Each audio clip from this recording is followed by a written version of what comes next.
Sega turned 60 this year. It's wild to think about that. The company actually has roots from the 40s, but for all intents and purposes, Sega itself is choosing to track 1960 as their inception, so we'll just go with that. To celebrate, a lot of the company's games have been on sale on Steam, with promotional digital goodies dropping over the next few weeks, but the real headlining event started last week with the announcement that there would be time-limited, free, new digital games.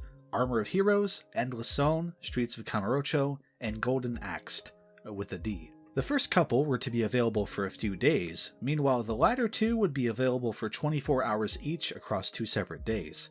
It was a rather left-field surprise, in more ways than you might expect, but we'll get to those other ways later on. The only part of this idea that isn't fun is that the games would be delisted, so by the time you're watching this, these games are almost certainly unavailable. So if you're just now finding out, sorry. So that brings us to this video. With these games disappearing and the fact that I kinda just want to talk about them, I figured it would be nice to show off each game for those in the future looking back, wanting to know what was going on with these things. So with that said, let's start off with, not a bang. Armor of Heroes is a top-down twin-stick tank shooting game positioned as a fun, extra side game for Sega's Company of Heroes. Company of Heroes is a real-time World War II strategy game created by Relic Entertainment back in 2006, and the series as a whole was acquired by Sega from the burning THQ wreckage in 2013. It's a pretty beloved series among PC gamers, one that I keep meaning to check out but just haven't gotten around to yet, despite the fact that I'd probably enjoy it. That makes Armor of Heroes my technical introduction to the series, and it's, I really try not to look gift horses in the mouth. Again, this is a free game that was very obviously put together just as a nice little anniversary bonus. It's a functioning title, and probably even a throwback to Atari's Combat, but I left this feeling pretty much entirely nonplussed. The game supports 4-player local co-op, which can be online technically thanks to Steam's Remote Play Together feature, and the controls are pretty simple. You move with the left stick, aim with the right stick, and use a trigger or a face button to fire off a projectile. And that's pretty much it. From there, you'll pick from a variety of game modes across a handful of different maps, with different environments, sizes, and obstacles in the way. There's your usual skirmish, king of the hill, and deathmatch modes, and then advanced versions of those modes that, while sitting down to write this, I've actually forgotten what the differences are. I'm sorry, let me go look at my footage. Okay, I'm back. As far as I can tell, it turns off some visual indicators that let you know which color team you're on, and maybe removes the aiming line and turns on friendly fire. It's the thought that counts, and that's kind of the theme with Armor of Heroes. It's the thought that counts for a free thing like this. It's just rather existent. There are some neat touches that I liked. Buildings and other objects are destructible, so with enough shots focused you can work through and remove hiding places for AI and other players. But a downside is that there's a sound bug I and others have run into that causes the destruction sound to loop fairly loudly and frequently, which is a bit grating. There are also some optimization issues. On the highest graphical setting, I get a reliable slowdown on entering any match, and some occasional frame rate loss when buildings fall. I have a really good laptop, by 2015's standards, so I figured this was likely just due to maybe being made for newer hardware, but even on lower graphical settings, the issue persists. Overall, this game is pretty much what it says it is on the tin. There's not much memorable about it, and even less charm to be found within. If you can rope some friends in, you can probably kill a half hour with it, but there's not much else here. It unfortunately doesn't feel great to play either, and hey, it makes sense. You're controlling tanks, they're not exactly nimble vehicles, but it isn't even the fun kind of unfun. Even for Company of Heroes fans, there's not much here other than what I assume are familiar locales and music. Again, I hate to complain, I just wish I felt a draw to come back to it, but I likely won't outside of remembering once in a while that, hey, this thing exists, and firing it up because of the situation it was released in. Luckily, the next game fares better. Enter Endless Zone, a side game in Sega's Endless Space series that is paying homage to Sega's classic arcade game, Fantasy Zone. It's an interesting title, with Endless Space being a 4X PC strategy game from Amplitude Studios that became a Sega property in 2016. It's very much part of Sega Europe's PC focus, which makes the homage to such a classic Japanese arcade title from the company actually pretty neat. Endless Zone features the character Opbot, a play on Opa Opa, a field surgeon in a military branch years before other titles in the Endless series. Opbot is doing something, and then does something, and then goes on to run in an escape pod to live out their fantasy zone dreams. The presentation here is a far cry more impressive than Armor of Heroes' with really neatly done art that gives a little bit of contextual fluff. The in-game graphics are relatively less pleasant, but get the job done and mostly clearly communicate the action happening. The gameplay is straight up Fantasy Zone, just a slower, less fluid take on it. You control a ship with the aim of taking out 10 enemy bases along a 2D line, collecting money from them and other fallen groups of ships to upgrade your ship in a shop before taking on a boss at the end of each level. Turning and moving in general is more deliberate, at least at the start, and it's a bit weird to get used to initially. Another difference that seems subtle but can cause a little frustration at first is that your ship shape isn't an oval like Opa Opa, with a vertical wing that can be annoying when small enemy shots hit it as you're trying to move out of the way. I'll stop tiptoeing around it. At first, I really wasn't feeling Endless Zone. I found it overly difficult, too slow, and a bit unrewarding, but then I switched up my approach to the game. See, instead of focusing on clearing out groups of enemies for money in between bases, I started bum rushing each of those bases and the game improved dramatically.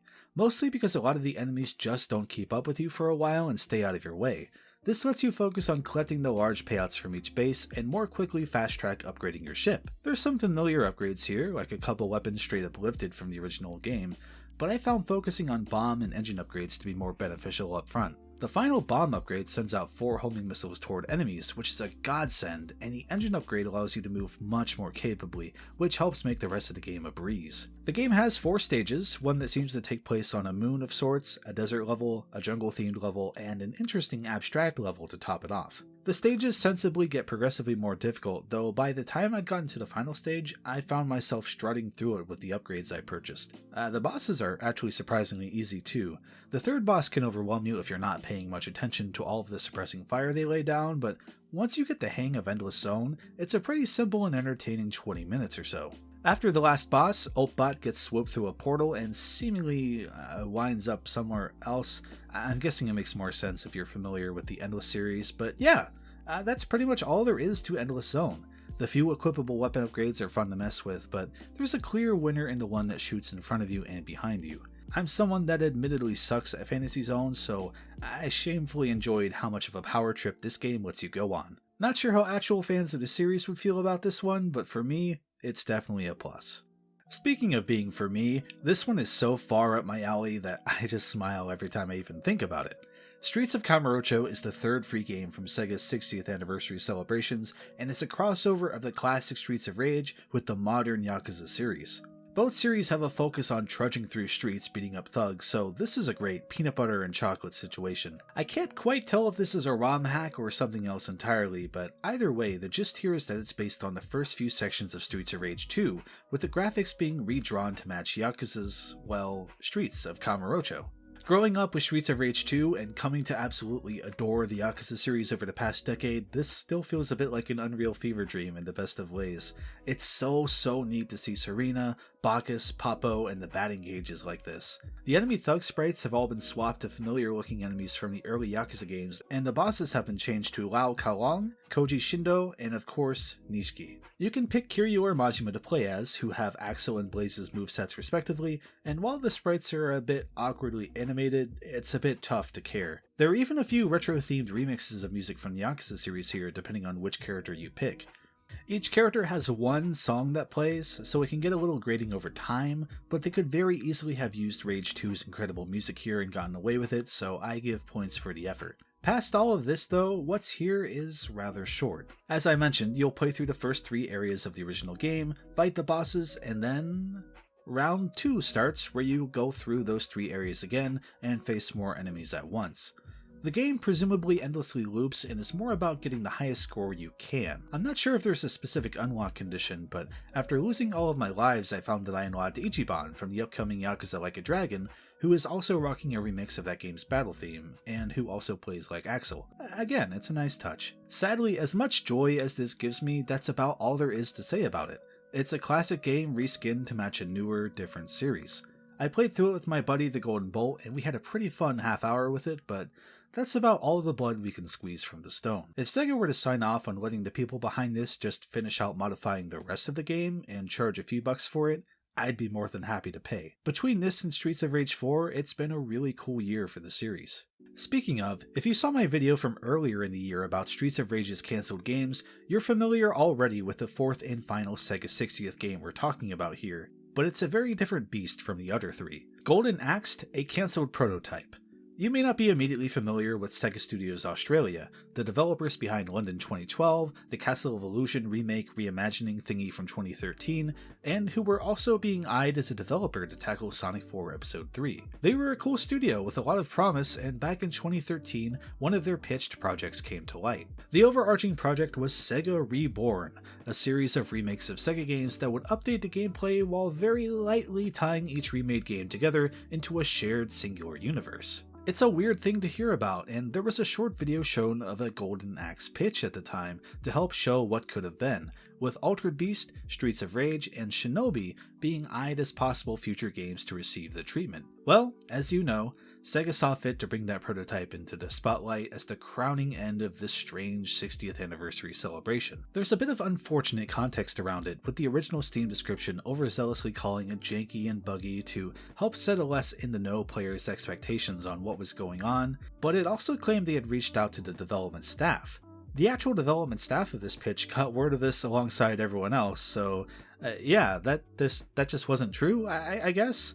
On top of that, it's a bit of an insult, with some of those involved talking about unrealistic and inconsistent feedback and expectations and crunch from studio management, so yeah, not a great way to handle releasing this one. Unfortunately, that faux pas hangs over this, but taking it for what it is, this is a rather good showcase of the work that was put in. With split-screen co-op, 2 players can take through the level with 2 different 3-move combos, and hey, it's Golden Axe!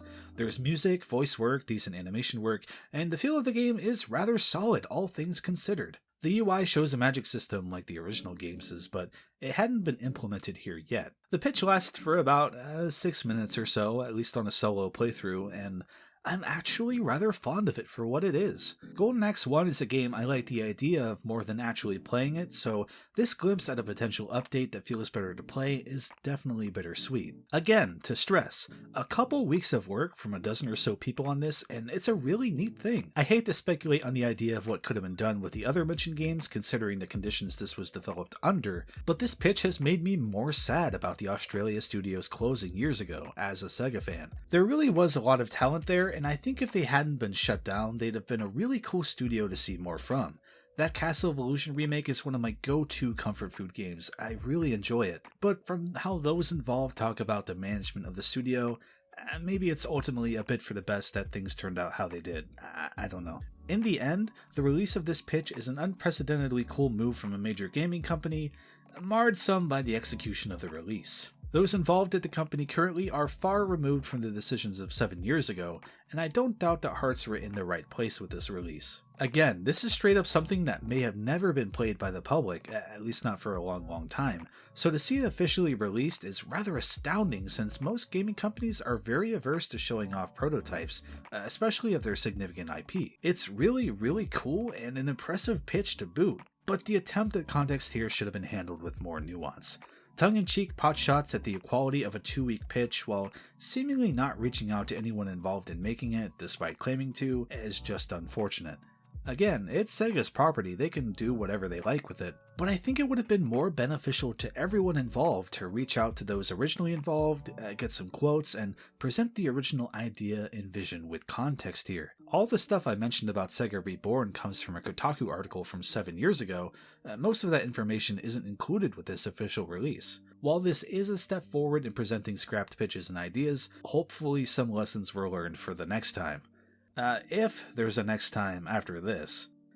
So, awkward, but yeah, those are the 4 games released for Sega's 60th anniversary. It's definitely a mixed bag.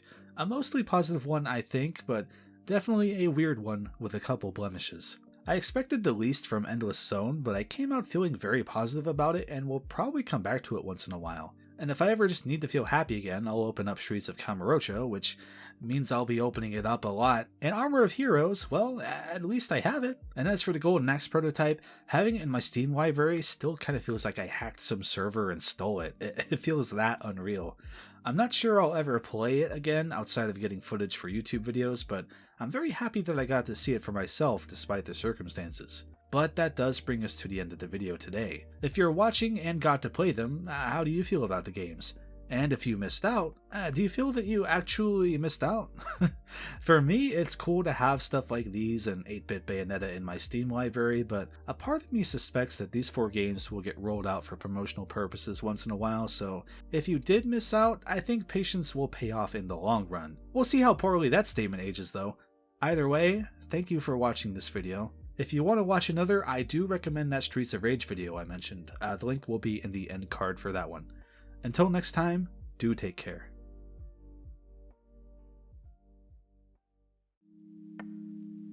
My patrons help me keep doing YouTube, especially Goldstormer7, Buckles Chucklow, Jeet, The Crazy Even, The Legend of Groose, Patrick Thompson, Svendelica, Wolf Chaoson, Joey, and Harry.